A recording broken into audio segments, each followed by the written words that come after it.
أما بعد فأعوذ بالله من الشيطان الرجيم بسم الله الرحمن الرحيم يريدون أن يطفئوا نور الله بأفواههم والله متم نوره ولو كره الكافرون هو الذي أرسل رسوله بالهدى ودين الحق ليظهره على الدين كله ولو كره المشركون وقال الله تبارك وتعالى كل نفس ذائقة الموت.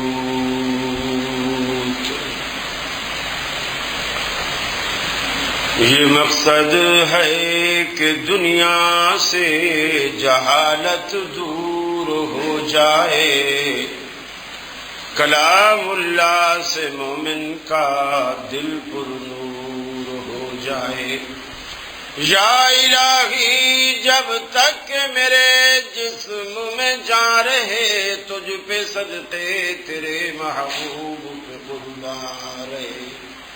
میں رہوں یا نہ رہوں پر دل کی ہے یہ دعا، دین احمد اور عزت قرآن رہے. عزیز ساتھیوں، دوستوں اور بزرگوں، امام مالک رحمہ اللہ سے کسی نے آ کر کے پوچھا کہ اے امام وقت، اگر کوئی میرے سامنے میرے نبی کو گالی دے، برا بھلا کہے، ان کی توہین کرے، تو میں کیا کروں؟ میں کیا کروں؟ انہوں نے کہا کہ پھر تو اس سے دنیا میں زندہ رہنے کا حق چھین لے. اس نے کہا کہ اگر میں ایسا نہ کر سکوں، میں کمزور ہوں، ایسا نہ کر سکوں، تو پھر فرمایا تجھے دنیا میں رہنے کا کوئی حق نہیں. آج مسلمانوں کو طرح طرح کے فتنوں میں مبتلا کر کے آزمایا جا رہا ہے. کبھی کسی غیر مسلم ملک سے، کبھی کسی ملک سے. ہمارے پیغمبر جناب محمد رسول اللہ صلی اللہ علیہ وسلم کی ذات اقدس پر کئی طرح سے کیچڑ اچھالا جاتا ہے. کبھی کارٹون بنائے جاتے ہیں، کبھی جملے کسے جاتے ہیں، کبھی کس طرح. ابھی آپ کے پڑوسی ملک انڈیا نے یہ نبی مکرم صلی اللہ علیہ وسلم کی شان میں گستاخی کی، جو آپ لوگوں نے سب نے میڈیا پر سنا، سمجھا. اور الحمدللہ پاکستان ایک ایسا خطہ ہے، ہمارے لیے یہ خوشی کی بات ہے کہ پاکستان ایک ایسا خطہ ہے، اگرچہ ہم گناہگار، ہم گناہوں کی دلدل میں اترے ہوئے ہیں، لیکن اسلام کے خلاف پاکستانی قوم کبھی بھی کچھ بھی برداشت نہیں کرتی. اگرچہ ہم گناہگار ہوں، سب کچھ ہوں، لیکن نبی مکرم صلی اللہ علیہ وسلم کی ذات اقدس پر کوئی حرف آئے، الحمدللہ ہم یہ بالکل برداشت نہیں کرتے. اور یہ اتنا بڑا جرم ہے، اتنا بڑا جرم ہے کہ آپ صلی اللہ علیہ وسلم نے یہ بھی فرمایا کہ من سب نبیم من الانبیاء فاقتلوہ. انبیاء میں سے کسی بھی پیغمبر کو اگر کوئی گالی دیتا ہے اسے قتل کر دو. اب یہ ایک الگ بات ہے کہ قتل کیسے کیا جائے. اب میرا خطبہ سننے کے بعد لوگ جائیں کسی کو قتل کر دیں اور کہیں کہ جی اس نے گستاخی کی تھی اور ہم نے قاری خلیل کا خطبہ سنا تھا. یہ نہیں مقصد. نبی کریم نے اس کا طریقہ بھی بتایا۔ کچھ لوگ ایسے تھے جو نبی کریم صلی اللہ علیہ وسلم کو بہت اذیت دیتے تھے، اس میں 2 خواتین تھی اور 4 افراد مرد، اور آپ نے ان کے لیے آپ نے قتل کا حکم جاری کر رکھا، اور یہاں تک حکم جاری کیا تھا کہ بیت اللہ شریف جو ہے، حرم کعبہ جسے آپ کہتے ہیں، یہ امن کی جگہ ہے، یہ امن کی جگہ ہے، یہاں آپ کسی پرندے کا بھی شکار نہیں کر سکتے، آپ کسی کو یہاں مار نہیں سکتے۔ لیکن یہ 6 اتنے بد نصیب تھے کہ رسول اللہ صلی اللہ علیہ وسلم نے فرمایا اگر یہ بیت اللہ کے غلاف کے پیچھے چھپ جائیں اور بیت اللہ کے غلاف سے چمٹ جائیں پھر بھی فرمایا فقتلوا انہیں قتل کر، انہیں قتل، کیونکہ جو اللہ اور اس کے رسول کو ایذا دیتا ہے، تکلیف دیتا ہے، مثلا اگر کوئی شخص سیدہ عائشہ پر بھونکتا ہے، وہ نبی کی گھر والی ہیں، نبی کی عزت ہے، نبی کی عصمت ہے، نبی اس سے پیار کرتا ہے، بلکہ ایک موقع پر جب رسول اللہ صلی اللہ علیہ وسلم کا جس ہر گھر کی آپ نے باریاں باندھ رکھی تھیں اور حضرت عائشہ کی 2 رات کی باریاں تھیں، چونکہ حضرت سودا نے اپنی باری بھی حضرت عائشہ کو دے رکھی تھی، وہ کافی ضعیف العمر تھی اور انہوں نے کہا کہ میری باری بھی حضرت عائشہ لے، آپ وہاں 2 راتیں ٹھہرتے۔ صحابہ کرام انتظار کرتے تھے کہ آپ حضرت عائشہ کے گھر آئیں اور ہم آپ کو کوئی چیز بھیجیں، تحفہ تحائف جیسے، تاکہ اس میں عائشہ بھی شریک ہو جائے رضی اللہ تعالی عنہ۔ تو جب باقی سوکنوں کو پتہ چلا کہ یہ صحابہ انتظار کرتے ہیں، ہمارے گھر میں تحفے تحائف نہیں بھیجتے، جب رسول اللہ صلی اللہ علیہ وسلم ان کے گھر میں جاتے عائشہ کے گھر میں پھر وہ تحفے بھیجتے، تو انہوں نے پہلے ام سلمہ سے کہا آپ جا کے کہو، پھر آپ نے حضرت زینب سے کہا جو آپ کی بیوی بھی تھی اور آپ کی پھوپھی زاد بہن بھی تھی، ان سے کہا کہ آپ جا کے کہو، پھر آپ نے اس پر بھی خاموشی اختیار کی، اور پھر آپ نے ساری خواتین نے، ازواج مطہرات نے، امہات المومنین نے مل کر حضرت فاطمہ رضی اللہ تعالی عنہا سے کہا کہ آپ رسول اللہ صلی اللہ علیہ وسلم کی لاڈلی ہیں، آپ جا کر کے کہو کہ آپ صحابہ سے کہو، ان کو واعظ کرو اور انہیں کہو کہ میں جس بھی بیوی کے گھر میں ہوں، آپ کو اگر تحفہ بھیجنا ہو تو بھیج دیا کرو، عائشہ کے گھر کا انتظار نہ کیا کرو۔ تو اب رسول اللہ صلی اللہ علیہ وسلم نے سیدہ فاطمہ اپنی بیٹی سے کہا بیٹی یہ بتاؤ کیا تمہیں وہ پسند نہیں ہے جس کو تیرا باپ پسند کرتا ہے؟ جس کو میں پسند کرتا ہوں کیا تجھے وہ پسند نہیں ہے؟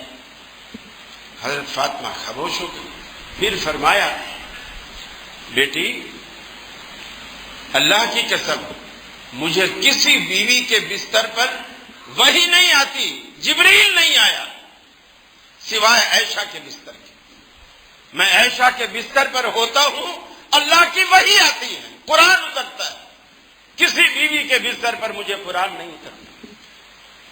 پھر آپ نے فرمایا جو کسی موقع پر چند سال پہلے آپ نے حضرت خدیجہ کے لیے فرمایا تھا، وہی الفاظ آپ نے سیدہ عائشہ کے لیے کہے، آپ نے فرمایا فاطمہ عائشہ کی محبت مجھے پلا دی گئی، یعنی اللہ نے مجھے پلا دی ہے، دنیا کی کوئی طاقت اسے نکال نہیں سکتی، اللہ نے مجھے عائشہ کی محبت پلا دی۔ اور یہی جملہ آپ نے حضرت عائشہ کو اس وقت کہا تھا جب حضرت عائشہ نے سیدہ خدیجہ رضی اللہ تعالی عنہا کے بارے میں تھوڑا سا، یعنی جسے آپ کی زبان میں جیلسی کہتے ہیں، حالانکہ حضرت خدیجہ فوت ہو چکی تھی اور آپ اکثر دروازہ کھٹکتا، آپ عائشہ سے کہتے عائشہ کی خدیجہ کی سہیلی ہوگی، جاؤ جلدی سے دروازہ کھولو، گھر میں کچھ اچھی چیز پکتی آپ کہتے کہ خدیجہ کے سہیلیوں کے بھی بھجوا دو، حالانکہ وہ فوت ہو چکی تھی۔ اکثر باتیں کرتے کرتے آپ تذکرہ کرتے خدیجہ ایسی تھی، خدیجہ ویسی تھی، خدیجہ نے میرے لیے اسلام اپنے خزانے کھول دیے اسلام کے لیے وغیرہ وغیرہ.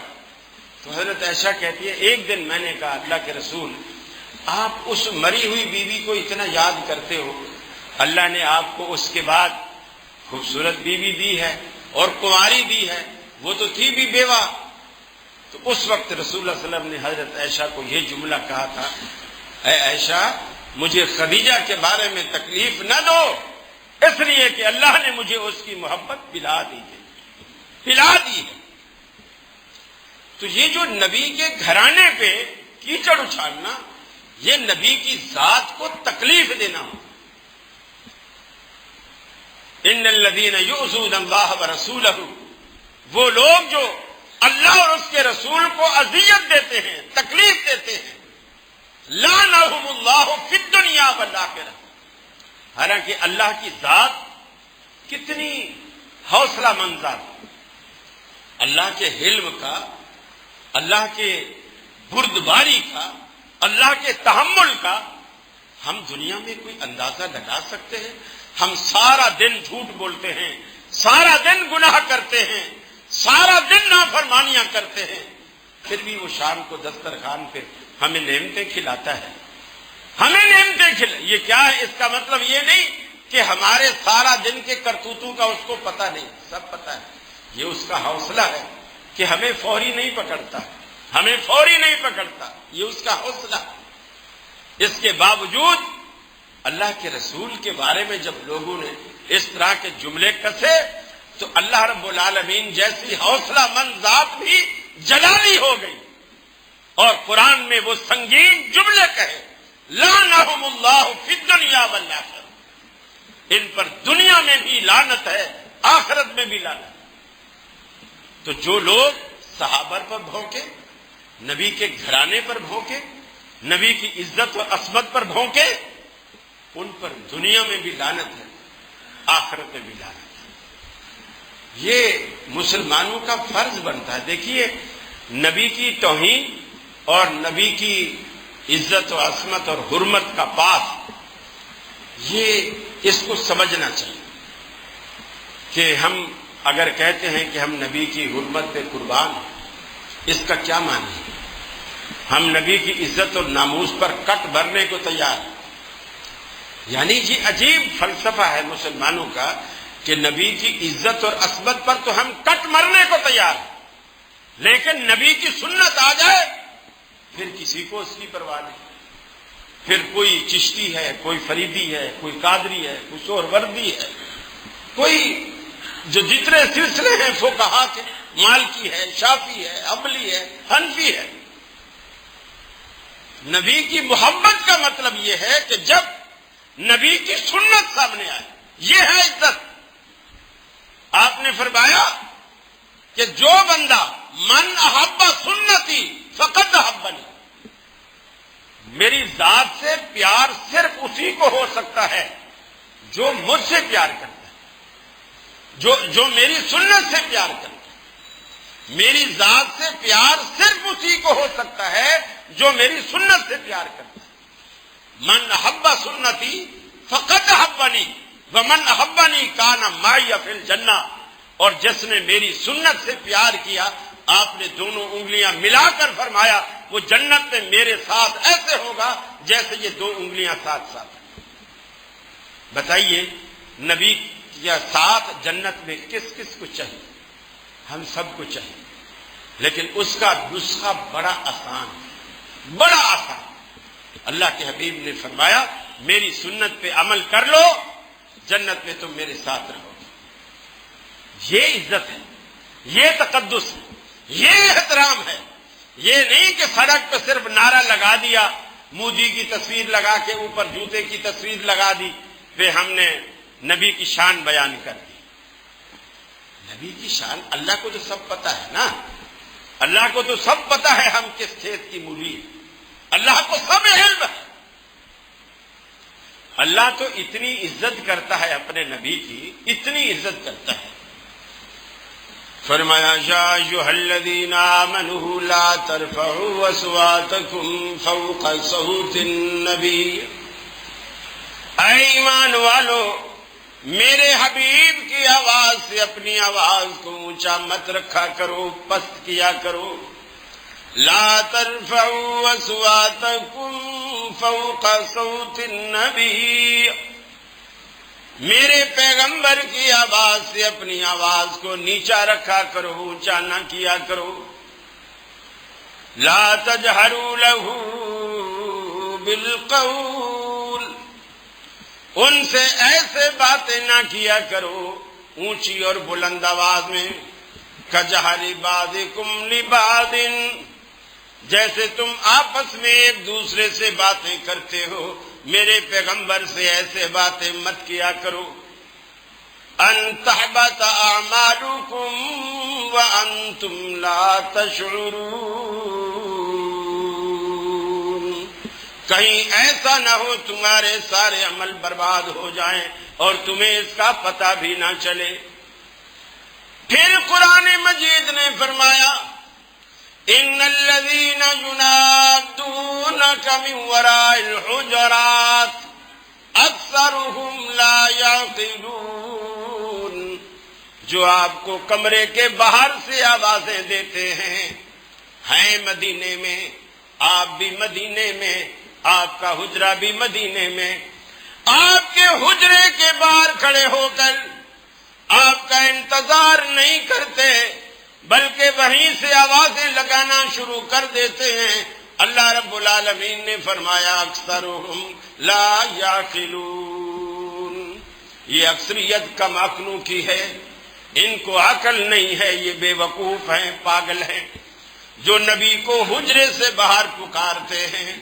اور آج صرف حجرے کی بات نہیں، مدینے کی بات نہیں، شہر بھی دوسرا، ملک بھی دوسرا، ہزاروں میلوں کا فاصلہ بیچ میں موجود، لوگ پاکستان میں، ہندوستان میں، بنگلہ دیش میں، امریکہ میں، لندن میں، جاپان میں اسپیکر کھول کھول کے آوازیں دیتے ہیں، یا محمد یا رسول اللہ کی صدائیں بلند کرتے ہیں۔ اللہ جو دیوار کے باہر پکارے اسے تو پاگل کہتا ہے، اور جو ملک سے ہی باہر پکارے تو اللہ انہیں کیا کہے گا؟ سوچئے، یہ فرق سمجھیے۔ توہین اصل کہتے کسی، قرآن نے نبی کا ادب کرنے کا طریقہ اور سلیقہ بھی سکھایا۔ میرے بھائیوں، ہم نے دو چار چیزیں یاد کر رکھی، دو چار چیزیں یاد کر رکھی، رفع الیدین، آمین، فاتحہ خلف الامام، سینے پر ہاتھ باندھنا، ٹانگیں چوڑی کرنا، بس جب یہ چار کام ہم کر لیتے ہیں پھر ہمارے دل و دماغ میں یہ بات بیٹھ جاتی ہے کہ جنت پہ جانے سے کوئی ہمیں روک نہیں سکتا۔ میرے بھائی، صحابہ یہ سارے کام کرتے تھے، سارے، ہاتھ بھی سینے پر باندھتے، رفع الیدین بھی کرتے، آمین بھی اونچی کہتے، نبی کے پیچھے نمازیں پڑھتے، نبی کے جھنڈے تلے جہاد کرتے، نبی مکرم کے ساتھ حج کرتے، نبی کی ہر سنت پر عمل کرتے، پھر بھی روتے ہوئے پوچھتے دلنی علی عمل اذا عملتہ دخلت الجنہ، اللہ کے حبیب مجھے کوئی ایسا عمل ہمیں بتاؤ ہم وہ کریں تو اللہ جنت دے دے، اللہ ہمیں جنت دے دے۔ رفع الیدین کرنے کے بعد بھی جنت میں جانے کا عمل پوچھتے، آمین کہنے کے بعد بھی جنت میں جانے کا عمل پوچھتے، اور آپ نے ایک دفعہ بھی نہیں بتایا رفع الیدین تو تم کر رہے ہو، آمین تو تم کہہ رہے ہو، فاتحہ تو تم پڑھ رہے ہو، میں اور تمہیں جنت میں جانے کا کون سا گر بتاؤں؟ آپ نے کبھی ایک دفعہ بھی نہیں کہا۔